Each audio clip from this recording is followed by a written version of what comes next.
Occasionally there might be a ghost who seems to be quite unevolved and relentless, but you must remember, ghosts are merely human beings who have died. They don't take on monster masks when they die, and don't seem to replace their clothes with white sheets. From my experiences of being present with Mary Ann when she works, it seems that ghosts are very good at remembering their birth and death dates, know where they were buried, can easily recall their earthly employments and interests, and most of the time have some type of unfinished earthly business. They stay here because they want more sensations of the physical world, are perhaps afraid of what awaits them in the afterlife, or more often, are just plain nosy. They are no longer restrained by their physical bodies or the laws of the physical dimension, so they can snoop around, and would rather do so than spend a day in paradise. The interesting part of this subject matter, which fascinates me, is that these types of ghosts are quite a bit different from the ones I communicate with. A distinction should be made.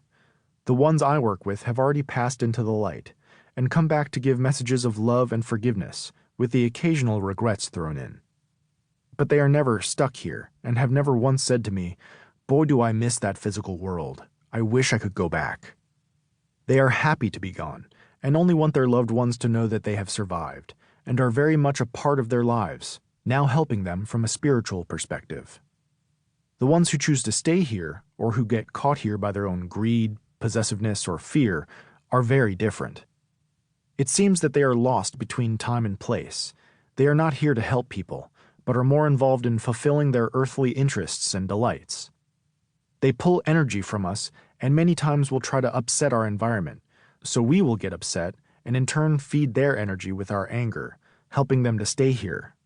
When spirits are in the light, they can come in a light body, which is a replica of the physical body, visiting us and influencing our lives in positive ways.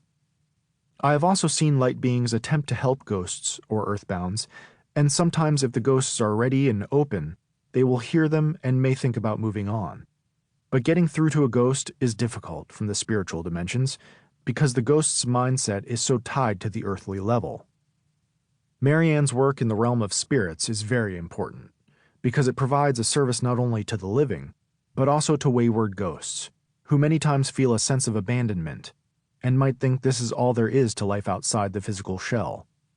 She provides them a sense of freedom from the darkness, a new life they might not have been ready to see or experience.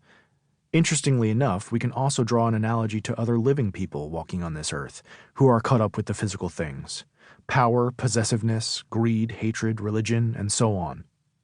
Once they step out of living a life chained to those belief systems and direct their minds and hearts toward love, generosity, and joy, they begin to open up to the true nature of their spirits.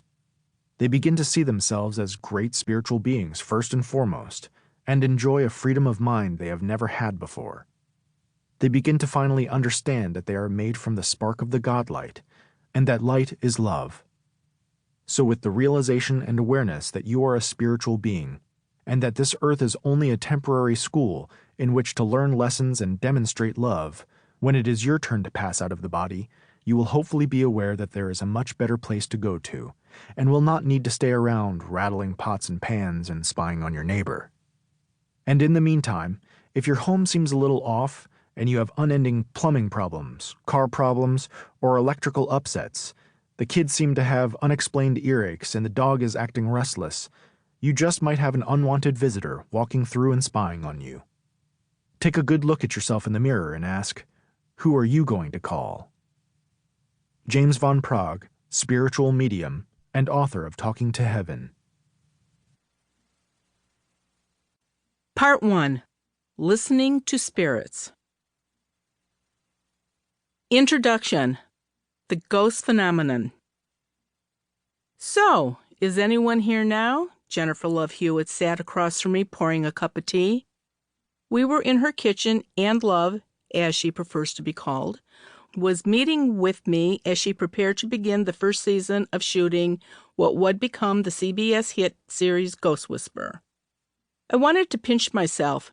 Me, a 50-something housewife from Cleveland, was sitting and casually chatting with a well-known actress, sipping tea in her sun-filled kitchen on a summer afternoon.